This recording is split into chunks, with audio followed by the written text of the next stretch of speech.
Yeah, we gotta get all that, flatulence and belching out. Yeah. Down 5, 4, 3, 2, 1.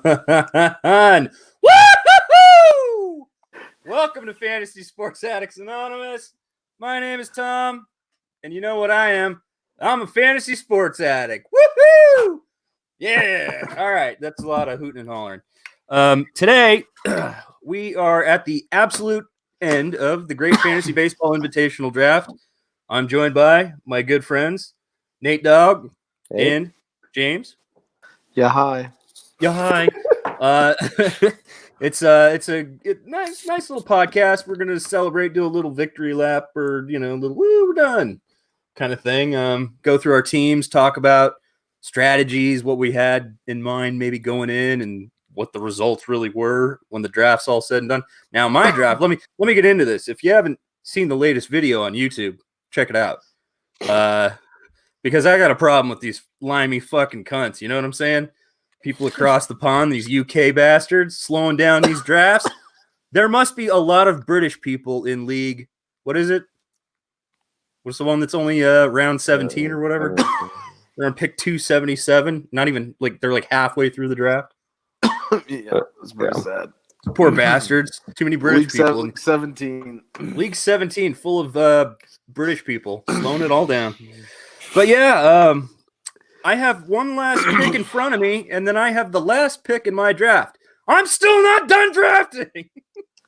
It's okay, Tom. You get mad about stupid things. I know, I do. I get a little peeved at all this nonsensical pissed shit. off at nonsensical shit. Well, yeah, that was the quote. Yeah. This is day 10. It started 10 days ago. Yeah, I'm starting to get. I feel like what is it? Apocalypse Now. I feel like what's his name, Douglas, just sitting there in the room like, Saigon. How many days have I been here, just drinking and going nuts? Yeah, whereas my league, we took 1 week exactly. Yeah. You guys killed it. I mean, oh, dude, yeah, we're second fastest league. Yeah, awesome. we wrapped up some point last night. I don't know. I made my pick and shut the draft room, but yeah. Okay, so let's get into this. Well, I want to say. Okay, Tom's gonna say. I want to ask something. I want to ask something real quick before we go. How overall, how do you guys feel? Let's just put it out there up front. How do you feel about your chances this year to win all of it? Because we're going against 400 people here. I think it's 390 participants. Yeah. That's a lot of fucking people. That's a crowded. Yes. Some of these people are going to get coronavirus. Some of them might even die. That's a lot of people. You know what I'm statistically saying, we're in the business of statistics. Nate, I'll let you go, man. Go ahead. Yeah. I feel pretty good about the team. I mean, I think a lot of it will come down to in-season management, but obviously, coming out of the draft, the different projection systems I've looked at, where my team comes out in terms of targets, my rotation is not my favorite, but all in all, feel solid about it. Okay, Cubby. I have perhaps the oldest team in this motherfucker. All right. My median age of this team has to be 42. I'm not even fucking kidding. I was going to say, what do you got? Julio Franco still playing? Yeah. I Bartolo Colon, Franco, and that's my team. No, but my thought going in, I had some kind of a plan, but it wasn't every single round because I feel like that's a waste of time mapping out every target or every round. I did that last year. Right. So this year was more of, I sift through all the stats that anyone else sifts through, Baseball Savant, Brooks Baseball, all that bullshit, Expobicon, Exit Velos. But the backbone of my draft was I'm going to use Fangraphs Calculator, plug in TGFBI stats. I included WOBA, use the bat. And that's the backbone for me finding value, so I know when I'm comfortable pulling the trigger on guys. And it wasn't the only thing, like I said. In slow drafts, you have time to okay, I'm going to sift through the bullshit and really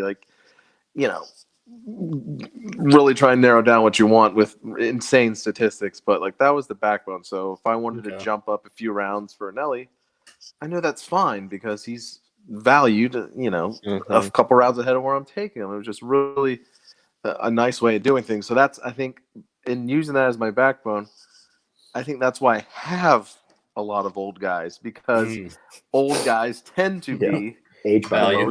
the most value guys. They Yep. just fucking fall. They do. That wasn't really my intention. I wasn't like, I'm gonna go draft a double ARP team. Fuck it. You know, that's not my intention. But at the end of the day, when I'm looking like, you know, Charlie Marte's in his 30s, you know, Carlos Santana, Moose, Justin Turner, Charlie Morton, like all these 30 plus dudes. I think 10 of my 14 starting hitters are 30 plus. It just kind of wait to fell. I was gonna say, get him a walker, you know. Yeah, but to start with, how I wanted to start with, my preference. I'm not saying this is how you have to draft, but my preference was, I was not comfortable chasing steals.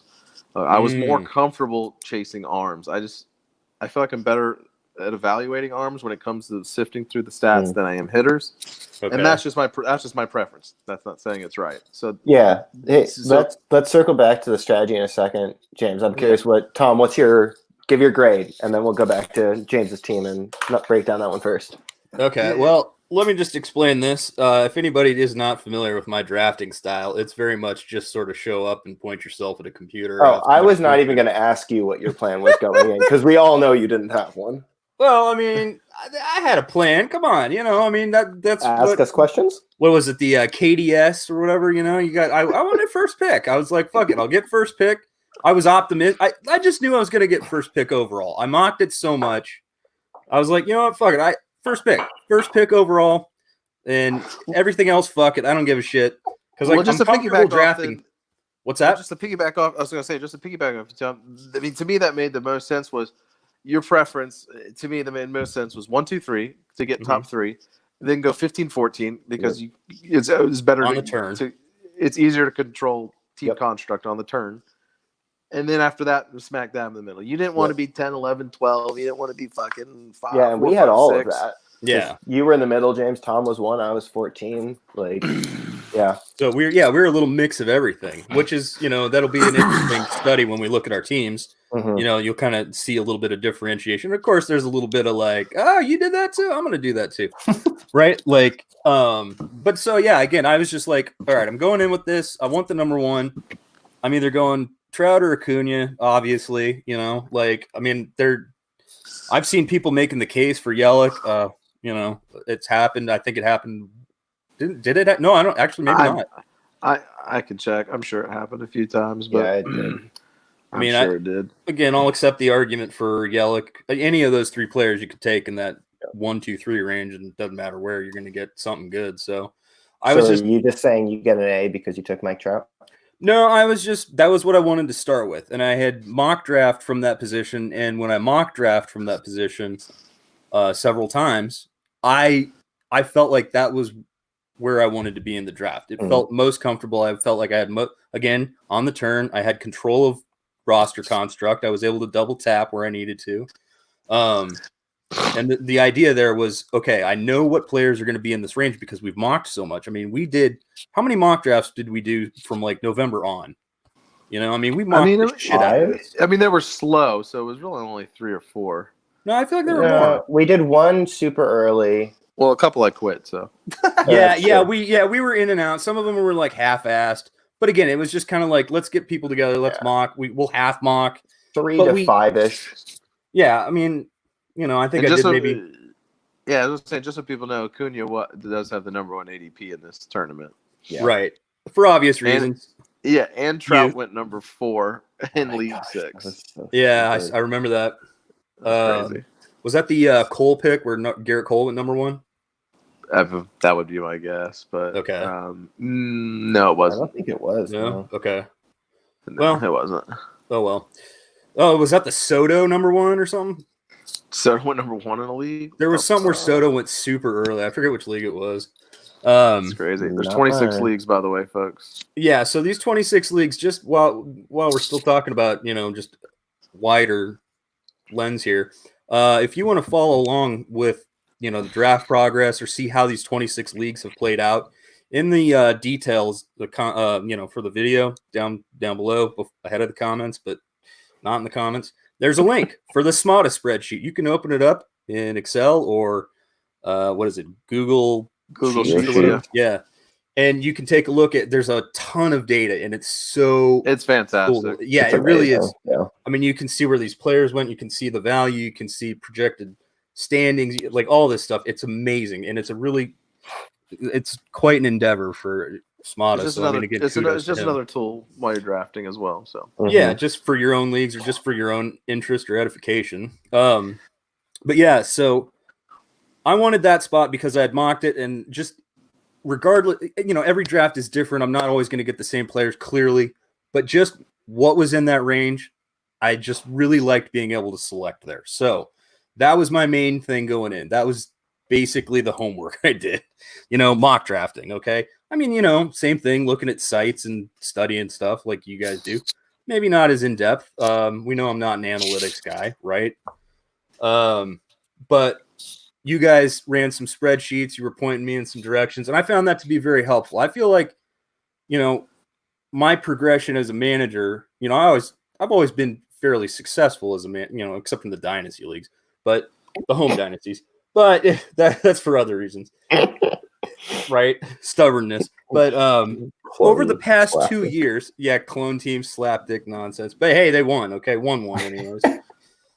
But digress, not to digress in that direction. I mean, you guys have seen my development as a fantasy manager over the last, I would say, 2 years, in terms of yes, you're no longer carrying six bats out of 7 bench spots anymore. Right. I'm not stashing wasted shit, right. I'm kind of like, okay, wait a minute. First, it started with an agonizing reappraisal of my entire process. Like, wait a minute, they're winning and I'm not. What's different? Okay, so I went. I got to go look at the teams. What's different about my team? I have all these great players. Well, they don't do anything for you if you ain't fucking playing them, right? So, okay, well, what are these guys doing? Oh, I should get more pitching, right? It's just simple base. It started with stuff like that, and now you've got me digging into numbers. Just I'm learning about more advanced statistics that I probably wouldn't have paid attention to, several years ago. It's not my favorite thing. I don't have a mindset for numbers. I tend to get like a little bit, like spacey, and just kind of like my eyes start glazing over and crossing and stuff. I'm like, oh, I don't know what that means. I got to run, but I'm trying to learn. I've learned a lot, and I feel like, again, you guys have shown me a lot. And so it's not just this, it is grip it and rip it, but it's a slightly more informed grip it and rip it, if that makes sense.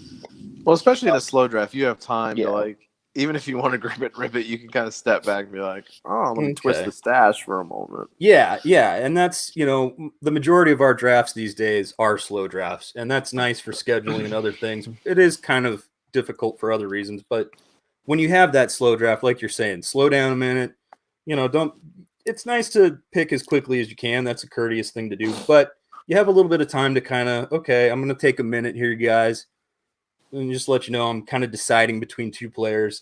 I'll have my pick in a half hour, something like that. And right, you're like, I don't know, is this the place where I want to take a catcher? Should I take a closer? Whatever it is, right? And then you're starting to dig through the numbers, and you're like, okay, this guy's going to give me this and that. So, and that also gave me time to, copy off of your homework a little bit. I'd be like, what do you think, you guys? I mean, we were all doing that. It was, I know I maybe lean a little heavy on you guys sometime, but we were all sharing ideas throughout the whole thing. I mean, well, I mean, I knew you were leaning a little bit when you stopped calling me Cubby. You started calling me Crutch. Oh yeah, I forgot about that. Yeah, I think that was right. Hey, Crutch. You're like, hey, Crutch. Oh, I'm Cubby. I'm sorry. James, excuse me. I forgot your name there for a minute. Thought I was talking to another manager. Oh man. No. So the reason, I think the reason why this podcast is best right now. I mean, obviously we're, for all intents and purposes, the 3 of us are entirely done with our drafting. But it's the projections, and I know, projections ain't mean shit because we ain't played a game yet, right? Yes. But where we're in the standings, the projected standings, we're all looking pretty good. I mean, that'll show up in the data, in the sheets. That'll be part of next year's data set, right? Well, it's better than the alternative. Like, as much as these have a very low correlation on the real standings, I'd rather not see myself projected at 350. Yeah. If you're like 25, 26, 27 picks in and you're projected in the 200 and lower, you may have kind of missed the boat. Or something. Like, I'm looking at some of these names though, like, and I'm not going to shame anybody or name any specific names, but you're looking through this projected standings. And again, if you would like to check out the SMATA spreadsheet, you can go to the projected manager standings and see some of these names for yourself. And if you see a bunch of red next to their name, that means they drafted under what they should have probably been drafting according to the rest of the managers in these leagues. So for us being in mostly green, I'm like, okay, all right. Like, we're all projected right around top 15. Probably projection victory lap. Yeah, you're 6. Yeah. I'm 8. Nathan is currently 11 out of 390 projected teams. So if that holds, if we're doing our diligence and we're lucky, again, there's always an element of luck. If we avoid the injuries, right? Yep. And we're making smart decisions with the free agent acquisition budget, we're on it every Sunday. Well, SMATA estimated that TGFBI, according to the first 2 years, is about 65% draft, 35% in-season management. Okay, and of course the deeper a league is, that draft number keeps going up. And if the shallower it is, that goes lower, obviously, because there's more replacement. Yep. So as much as these mean nothing, you don't want to suck in a league of this size coming out the gates. No, because it's a huge chunk of your success or failure.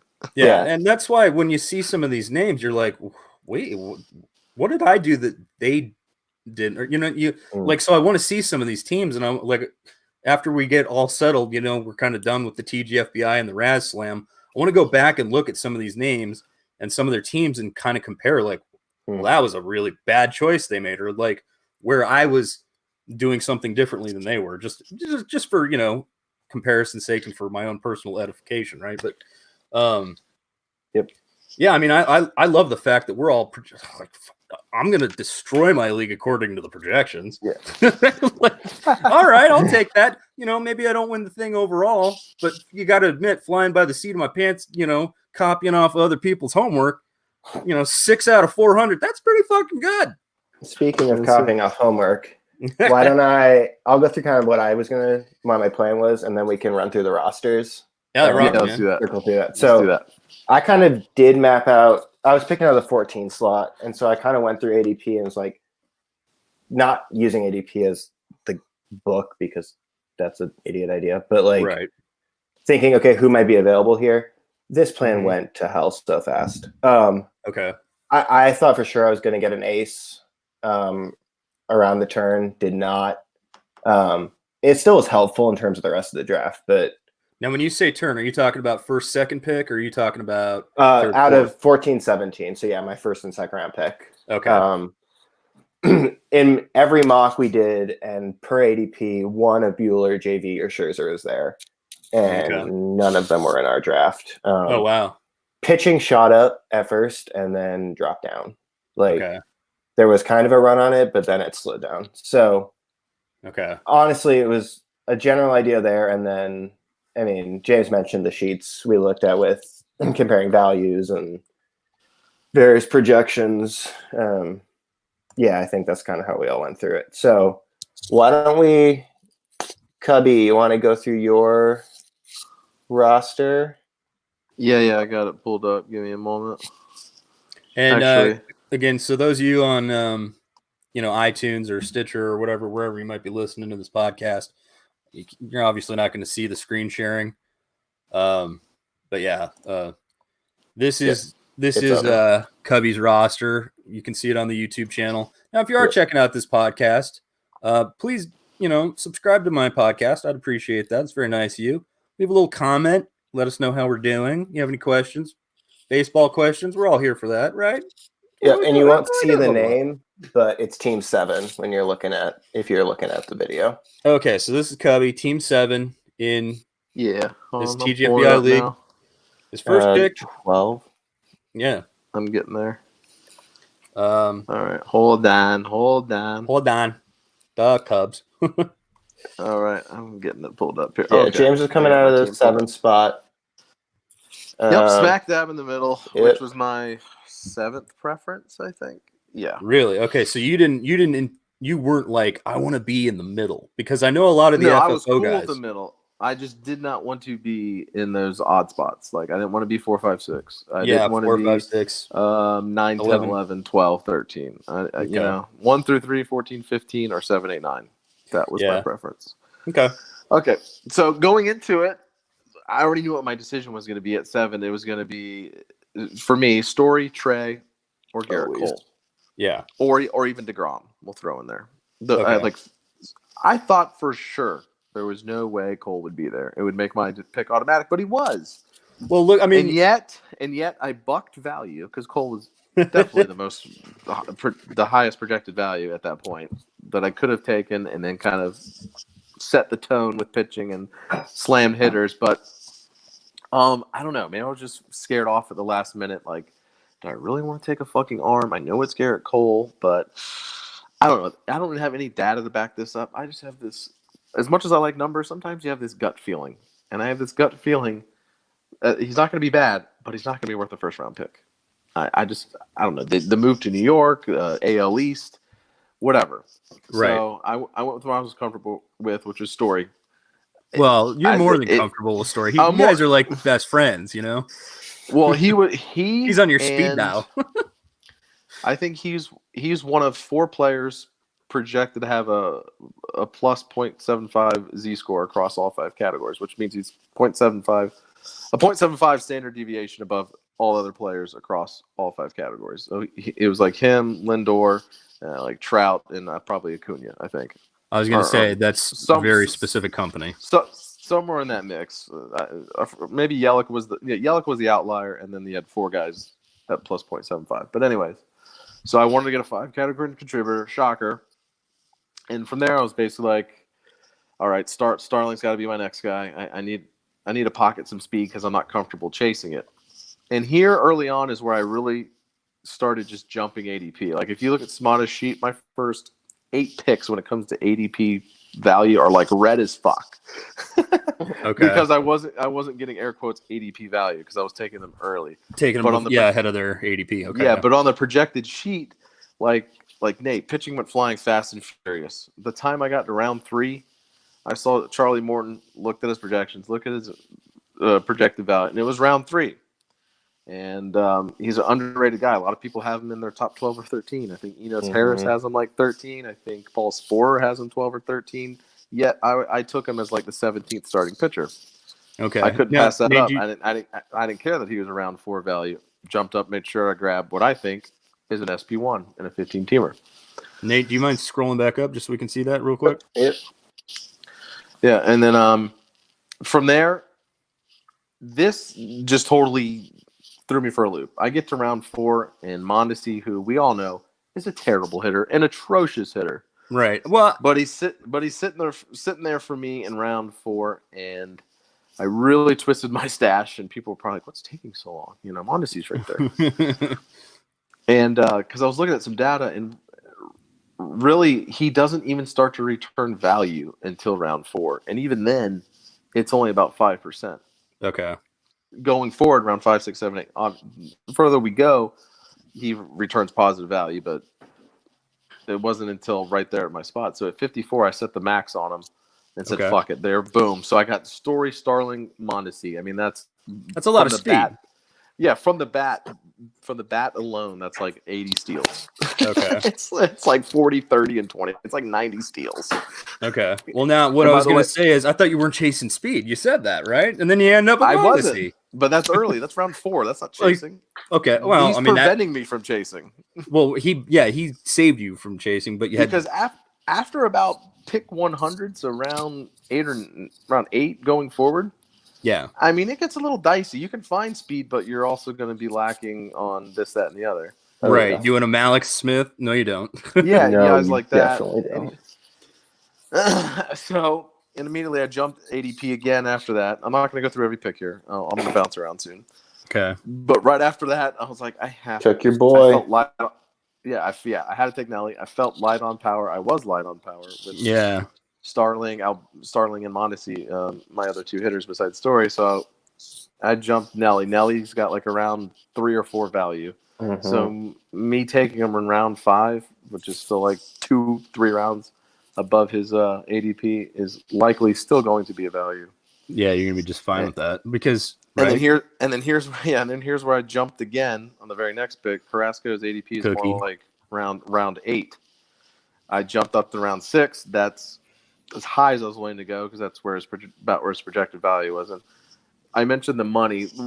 Jeff Zimmerman, I think it was, did the ADP auction value to ADP conversion. So that's also what I was using. I forgot to use that. I forgot to say that. Okay. It makes it just really straightforward. This guy is $28. Okay, that's a fringe first rounder, and so forth and so on. We had that in the AX sheets, right? Yeah. Okay. Yeah, so early on, I'm jumping ADP to make sure I get my guys, get what I want. So, after a handful of rounds, you can clearly see I got power, speed, a little bit of average, Starling, and 2 pitchers that I think are SP1 and SP2. Some people might say Cookie's SP3. I think he has the SP2 upside. Yeah. From there, through the rest of the draft, because I'm not going to blow through it anymore, if you scroll through, you're going to see what looks like it's going to be a lot of old guys, but a lot of old guys that are projected to return value. Braun, Jay Up, projected for 30-plus home runs. Previous 3 years before his injury, his average line was like 30, 80, 80, and 10 steals. Braun, another guy he doesn't play a lot of games, but that's 20 and 10. You got your even Scope. Yachty, my first catcher, around 20.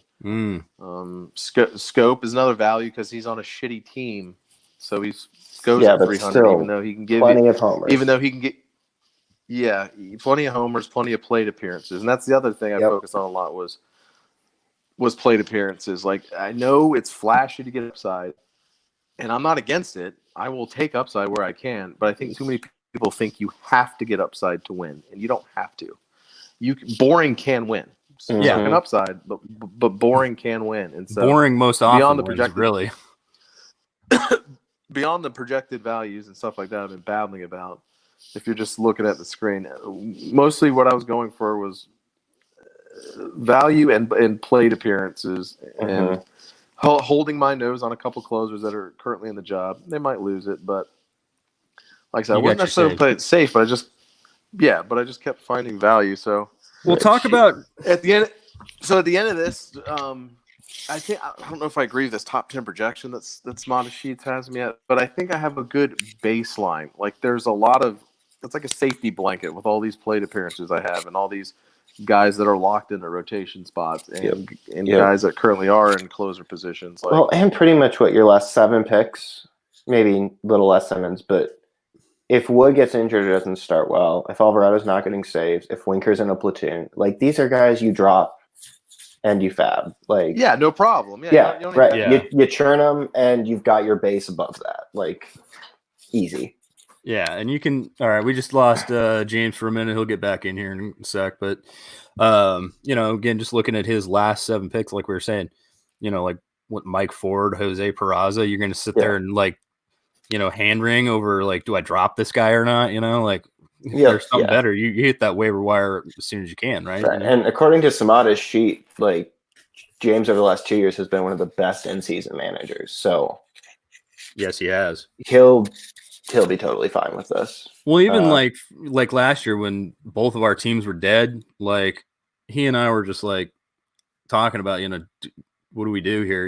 Because I think we both had Severino, and then thank God we don't have Severino again this year. But sounds like Cubby's done. Oh, he's out. Okay, yeah, no, that's too bad. So okay, all right. Well, moving on. Why don't we hop over to your roster then? Okay. Yeah, I was just that's fine with that.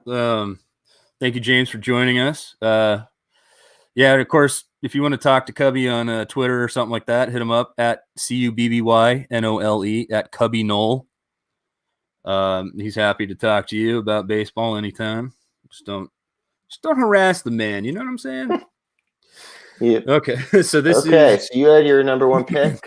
This is me. Yeah. Okay. Mikey Trout. Yeah. Okay. So again, my whole thing. If I get that number 1 slot, I'm good. I've mocked it. I love it. I know what players are exactly in that range. I know, and here's what happened.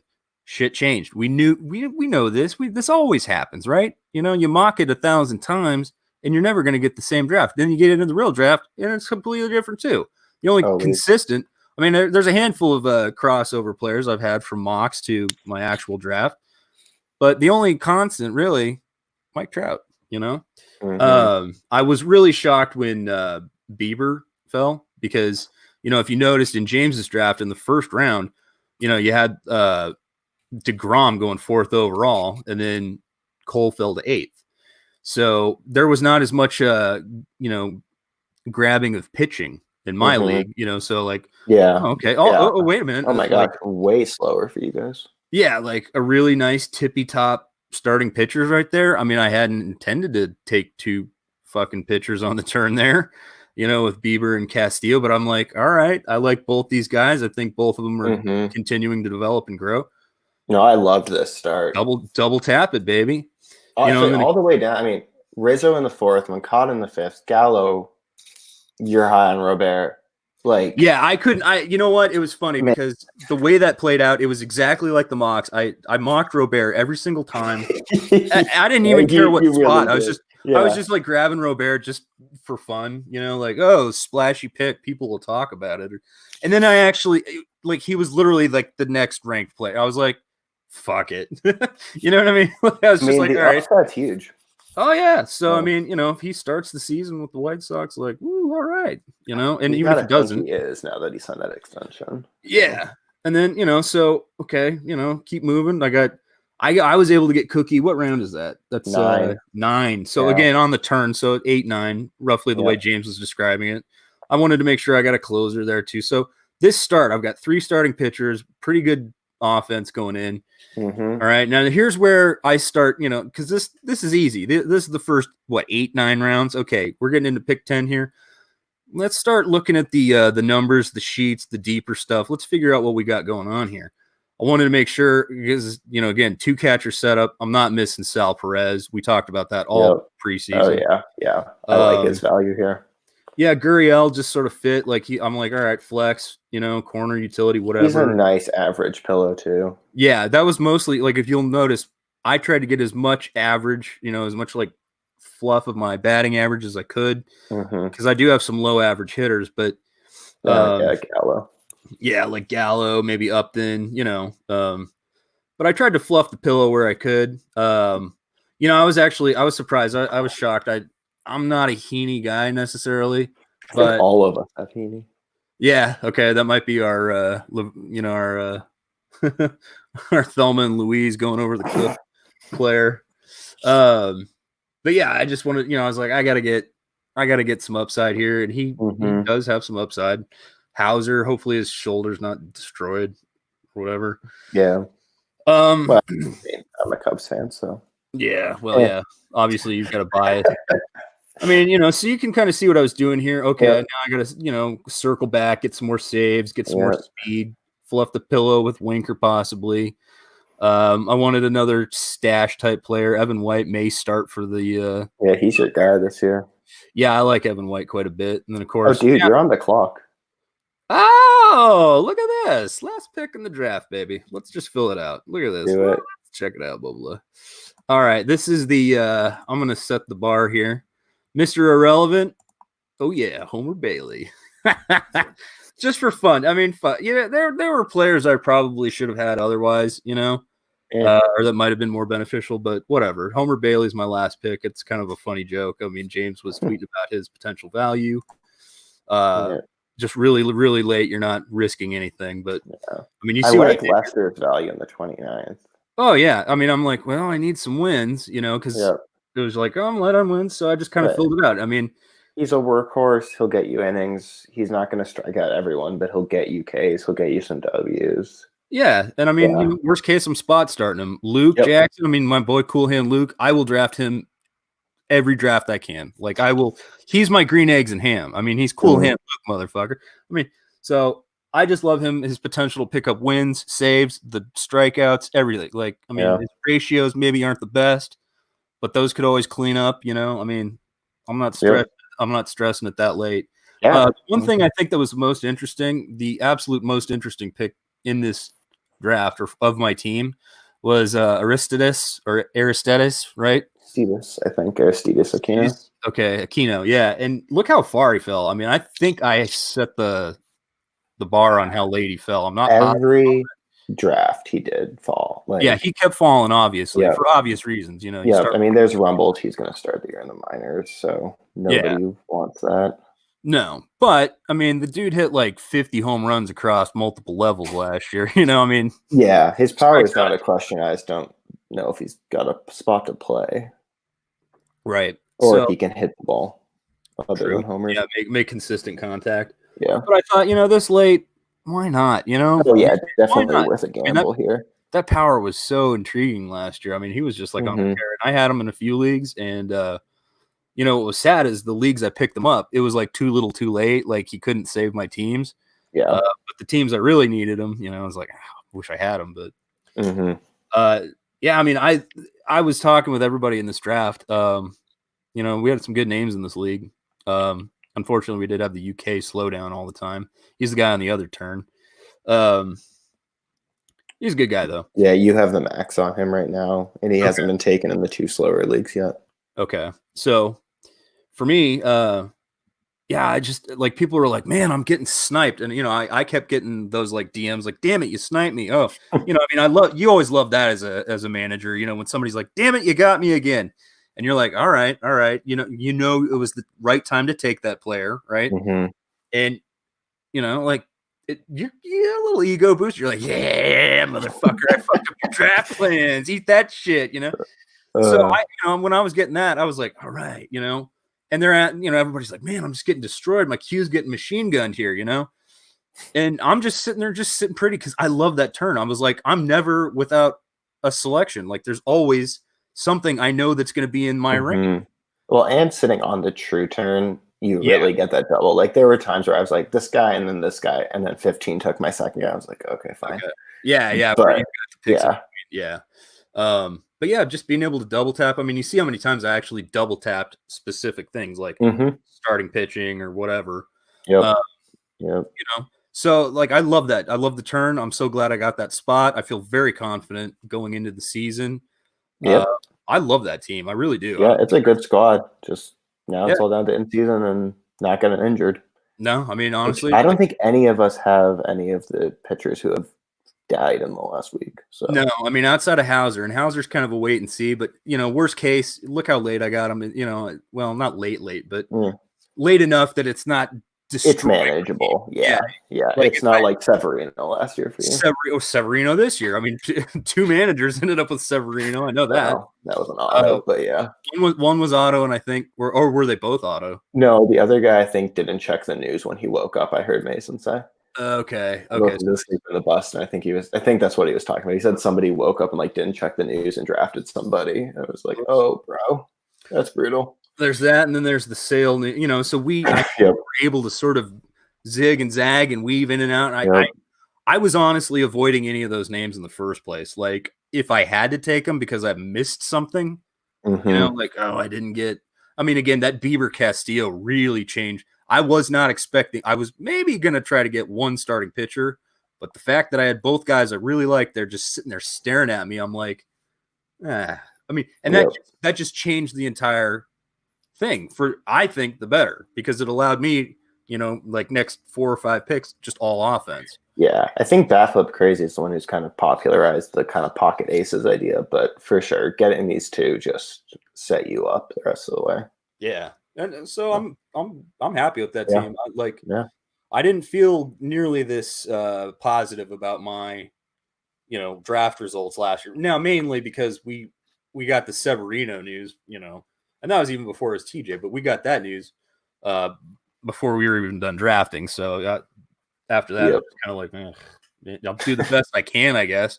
But you know, in that draft, I was missing everything I wanted too. I didn't like my draft spot and all that stuff. So it was just a bad year last year. This year, I'm like, okay, this is all coming up perfect. Like, And like James is ranked high, you're ranked high, I'm ranked high. This looks like a good season, I feel like that. So let's just pop in this, again, just a reminder for anybody who's listening to this or checking it out on YouTube.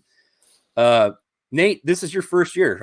You're under Dynasty One Stop. That's your website and your thing you do. Yep. Of course, your league and all that stuff. So this is, we got you a few articles. We backdoored you. You're a fantasy expert now, quote unquote. We'll roll with it. Yep. This is what we do. We just kind of backdoor people. Put that on my resume. Yeah, fantasy expert. This is great. We got you in, and first year, and look at you right out of the gate, drafting like just gangbusters. Right? You got honestly, that's a great first year projected standing. You know what I'm saying? So let's get into it. Yeah, like I was saying, I was planning on taking a pitcher in the first, but now all right. So set it up here. Which you're 14? Yeah, so I'm team 14 over here. One of these 5 I was hoping to get, and then they went before me. Okay, so one of these 5 being, because again, we got to describe for the Cole. All right, so Cole, DeGrom, Verlander, Scherzer, or Buehler. Okay. They were all gone. Scherzer and Buehler 12 and 13, so right before me. Yeah, and you're like, nah. Yep, but Soto was sitting there. Was not the plan to get an outfielder there, but just couldn't pass up on him. Yeah. And part of it too was I wanted to get Ramirez. Jose Ramirez was a target here to help with speed. And Arenado was still out there, and I figured if Team 15 takes a third baseman, he'll take Arenado. So Jose will come back to me, which is exactly what happened. Well, and I'm sure he was equally excited to have that Arenado Freeman, gosh, right? He's probably like, woo-hoo! Yeah, that's a great start to a team. Yeah, but you baited him essentially. You're like, okay, just leave this little crumb out here. 100%. And he got great players. So and especially Freeman at first, which is just such a black hole, which we'll get to later. Yeah. And then waited 30 some odd picks, and oops, that's you, Darvish. He was not pitched for the Texas Rangers. That picture had a Rangers hat still. I'm gonna say they got to update their graphics there. Yeah. On NFBC. So took Corbin and Darvish here, which I almost took Morton over Darvish. Yu's second half last year was so good. And the K potential that he has. I'm a little worried about an injury coming back, but I'm going to take that. And Corbin's floor is so good that you can take that upside play with Darvish. So took him, cycling back in round 5 and 6, picked up Nelly. I wanted Nelly. You guys got Nelly, and I didn't get him. I'm a little jealous. In round 9. Yeah, how does that happen? I don't know. I mean, you guys, everybody's like sniping him and like super. Well, not sniping. I mean, it's not a snipe if you jump up as early as you guys did. But I had people in my draft room who were looking at him. But okay, so it wasn't. But I also knew I'd be waiting another 30 picks. So he's not. He wasn't coming back. Yeah. So I took Cruz, and then KB just kept falling in this draft. And yes, I'm a Cubs fan, but also the dude just rakes. Yeah, you got no Pillow. He's not Pillow, going right? any farther. Yeah. Yeah. So the hard part there was Ramirez is the third baseman, KB is the third baseman. Now, does KB have the outfield? He's outfield eligible. Okay, so you can shuffle him around. Yeah. If he wasn't, and he would have just been CI, since Nelson Cruz has to take the utility spot, that would have been a harder pick. But that production out of outfield, corner, infield, whatever. Well, and it gives you a little bit of flexibility as you go through the draft. Yep. Like, okay, maybe I didn't get that corner infield spot, right? Where I got the Yuli. It's a pretty shallow position. So, cycling back. Don't usually take catchers this early, but Yasmani Grandal was sitting there, so he's better in OBP leagues, but still valuable. So got him and took my third starter in Wheeler. Okay, and then just picking it up. Pace a little bit. My plan going in was top 10, 6 hitters, 1 closer, 3 starters, and that's what I did. Okay. The next 2 picks were purely need based. Kevin Biggio filling in second base. His average is probably going to be garbage. but hopefully 2020. And second base is a friggin' cesspool. Yeah, like it's getting scary in certain leagues, right? You're like, oh god, I don't have one. Yeah, it's so fast. And then picked up Giles as a closer. After that, filling in some speed. Yeah, you double tapped. Yeah, he should be getting second/third eligibility too. With Didi as their shortstop now, so that was part of the thinking there too. Oh yeah. Give me a little more flex on my middle infield and corner. Okay. And then, like I said, we all took Heaney. Mm-hmm. So SP4, Joe Jimenez got me another closer on a garbage team. And bulk saves. Yep. Ugly bulk saves. Yeah. Yep. You can find them at Costco. Yeah. Oh my gosh. Yeah.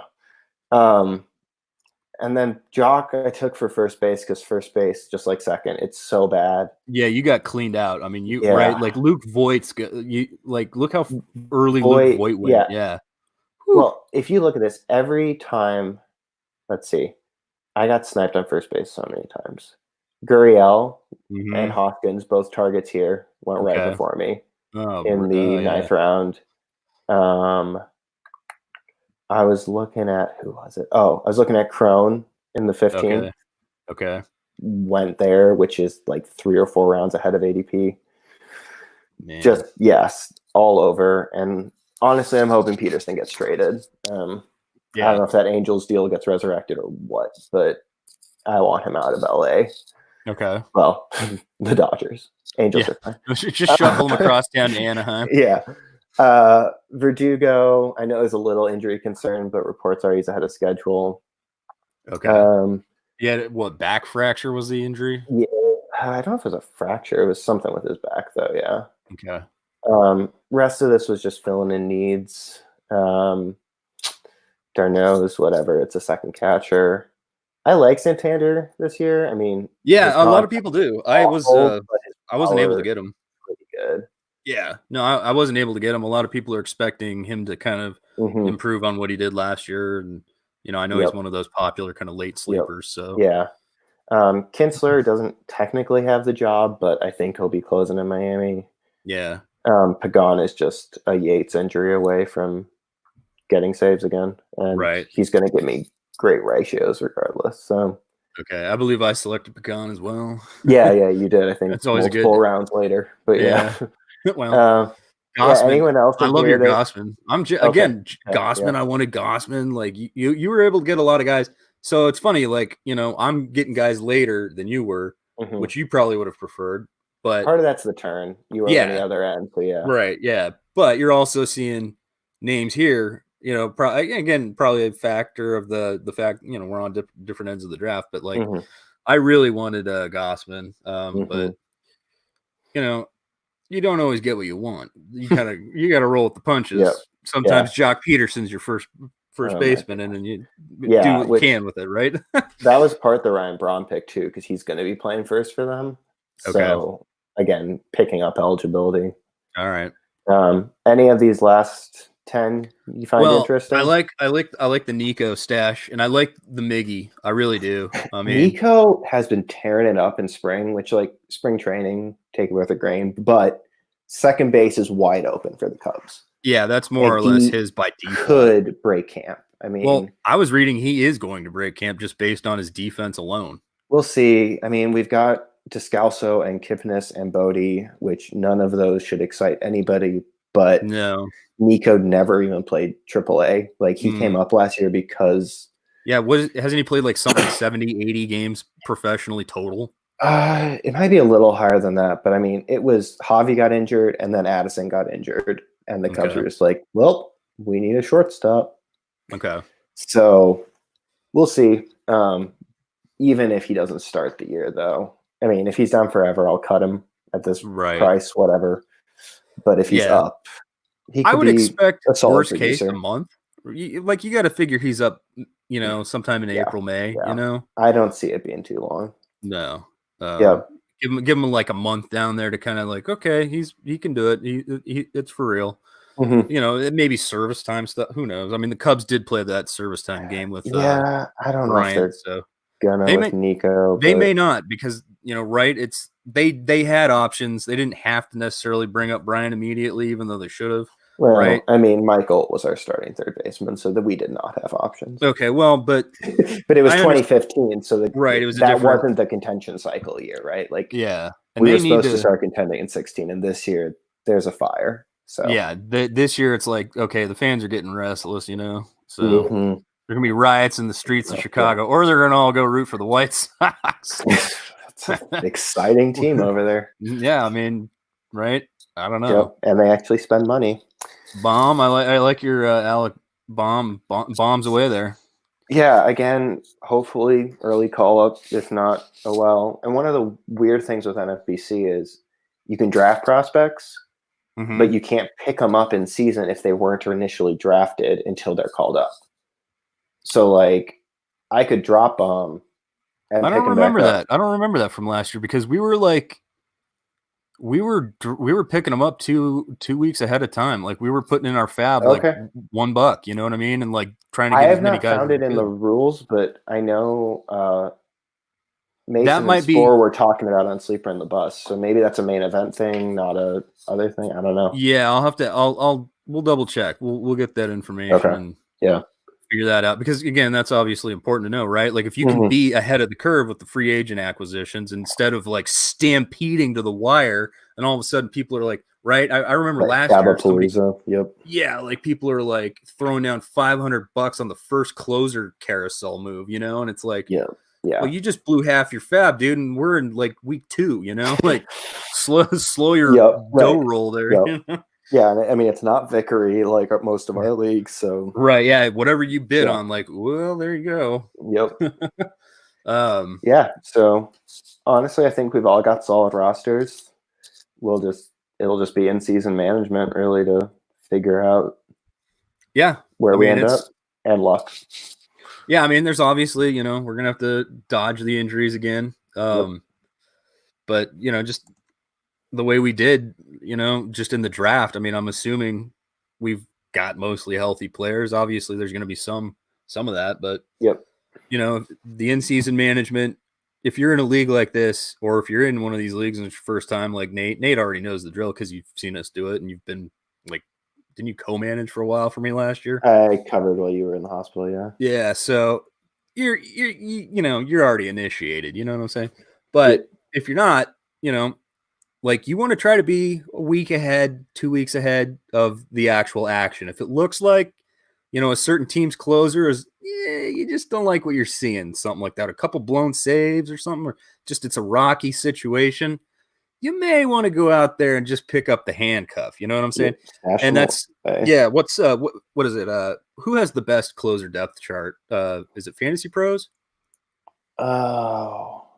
Might be. They got the one that's just like everybody's. Yeah, that sounds right. I think Fantasy Pros. I mean, you just type, if you want to search for closer depth charts, or just, closer. Check there's roster resources. I mean, honestly, MLB has one too, but MLB, and follow every team's beat writers, like either MLB's or the Athletics or something, because they're the ones who are going to be pulling this stuff up. So follow them on Twitter and you'll get that news. Yeah, you'll see like, okay, it's time to make a move here. Let's handcuff. And but yeah, if you can be ahead of that, you're ahead of the game. You're saving your fab money if you really need to make a splash.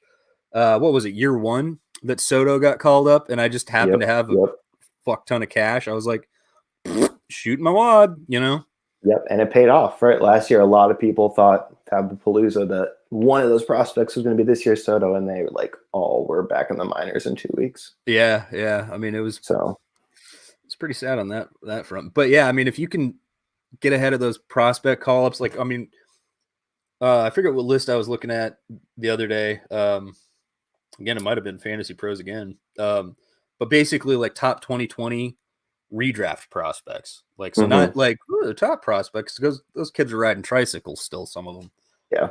But like, just, some guys that are going to be there and kick ass for you this year, or, give you a little boost down the stretch, or like, I need a little pick me up in May, right? You got an injured player or something May, June, like, I'll go ahead and scoop this prospect here.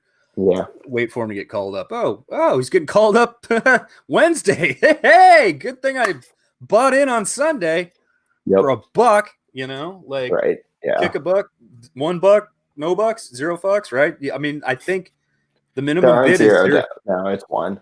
It's one now. Okay. Yeah. Okay. Yeah.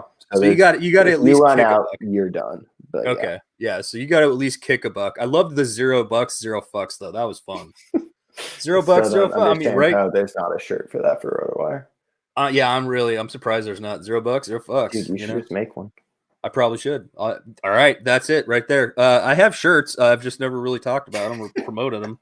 But and new shirts, like good shirts that like, you can, I don't know, like they're better shirts than we had in the past, I think, just because whatever. But yeah, maybe I think I'll do that, kick out some $0, $0, a couple other little sayings we got around the FSAA channel. It's a good idea, Nate. Thank you. I appreciate that. I got you. Yeah, I love it. So like that Homer Bailey trend. I mean, you weren't in on that, but I love it. I mean, I would have taken him in the last round, but you had time. My league jumped like 3 ADP. Yeah. Okay. Yeah. Let's talk about that for a second. James. Literally, the guy responded to James' tweet. I think he saw James's tweet and was like, "Oh, this guy's good," and took him like pick 400 or something. So 3 rounds earlier than you two did. Okay. Yeah. So, I mean, when you think about it, though, like, right, that's the power of having a little bit of panache in the industry or on Twitter, right? You're out there, you're active, you're talking to people. All of a sudden, people are like, "Oh, this guy knows what he's talking about." And James is just like talking about his last pick, and he did he posted some numbers. It was kind of a surprise. You wouldn't expect to see those numbers for that guy, right? But what do you get? You get a Homer Bailey. And then now somebody sees that tweet. They're like, "Oh, I better make sure I get him." Way too early. Oops. But, I think it's funny. I mean, we'll see what happens with Homer Bailey. I don't mind him as like absolute last pick in my draft. We'll see. Yeah, definitely dart throw. I mean, we got Raz Slam going. I mean, let's talk about Raz Slam for just a second. You got time? Just a sec, yeah. Okay, just a second. Now we can move on to Raz Slam. And Raz Slam is hosted by, obviously, Razball, all those guys. Donkey Teeth. And it's a pretty interesting tournament. It's cut line best ball. Yep. And so that basically means it's like you just draft a team and you don't set your own rosters. Each roster is automatically set for you each week based on which player does the best. And there's a points setup. So you've got to draft according to the points. Yep. And so player ADPs and player values are completely different than your standard draft. Oh my gosh, yeah. This is way different. Window. Yeah, and this is way different than any draft I've ever done. I'm sure my team is going to be absolute dog shit, but I'm having fun. You know what I mean? Like, I'm just kind of going with it. I'm going with the Zola sheets. I'm going with, the AX sheets. You gave us the combo sheets, just to compare both of them side by side. It's interesting. I like this new style, this new thing, because it's like, all right, I feel like I've done every type of league. Wait. What's this? And it's completely different. So that's going on. Check our Twitter, everybody's Twitter, or I'll probably post something on the website about it too. I don't think I've tweeted on any of those picks. I probably should. Nah. Once Andrew and Reese and probably Todd are done with their respective drafts, I'll just put our final teams on the website, fantasysportsaddicts.com. Just a quick something you can take a look at so you're not chasing us down or trying to find it in the spreadsheets or something like that. But yeah, sweet. I mean, pretty good drafts. I got to say, we're all projected pretty well. Nate, I look forward to hopefully being in that like little winners circle with the winners league next year. What is it? They take the winner of the top 15 of every, basically just the top 15 of all 400 ish players. I think it's that. I don't think it's league winners because you can win your league and not be in the top 15. So. Exactly. And I mean, if the three of us win our leagues easily and we've got great points as we're projected to have, maybe we'll be in the winners league next year. Imagine that. That would be fun. At the big kids table. At the big kids, yeah. I mean, right? We feel like we're at the big kids table. This is like the teenager table, right? Yeah, we're gonna go to the adult table next. I love it.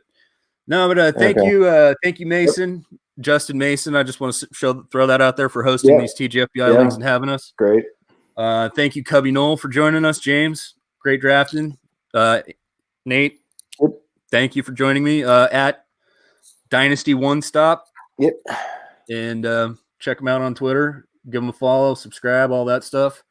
If you like the podcast or you got questions about the draft, you want to just kind of comment on our teams, feel free to just leave that below. Thumbs up, please. Subscribe. Hit the little notifications bell if you would. I appreciate it. It's good having you guys. It's always appreciated. Yep. Let's wrap it up. Nate, do you want to stick around for the blasphemy or? It's all you, bro. Okay. Fantasy gods. Later, buddy. Fantasy gods, please grant me the serenity to set my ideal lineup, courage to ad drop aggressively, wisdom, as always, to make good trades. Amen. Woohoo! All right, just a reminder, the website's fantasysportsaddicts.com. You can hit me up on Twitter at letter F, letter S, the word double, letter A, FSAA. Subscribe, thumbs up, comment. Always appreciate your feedback. You guys have a good one. Good luck in season, and kick ass in your drafts.